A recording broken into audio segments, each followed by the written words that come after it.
مثلث طلایی هندوستان، دهلی، آگرا، جیپور. تجربه 7 شب و 8 روز اقامت بی‌نظیر در هتل‌های 4 و 5 ستاره به همراه 5 گشت ویژه رایگان. با ما همراه باشید تا در دل مثلث طلایی هند داستان‌های 1000 ساله رو زندگی کنیم. سفر به هند فرصتیه برای کشف رازهای باستانی، چشیدن غذاهای خوش‌طعم و ملاقات با مردمی مهمون نواز.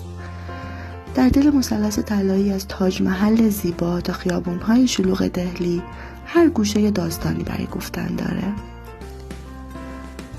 سفر به هند تجربه فراموش نشدنی از فرهنگ غنی رو براتون برمغان میاره. پرواز رفت و برگشت این سفر ایرباس ماهان هست. راهنمای فارسی زبان دارید، بیمه مسافرتی و ویزا.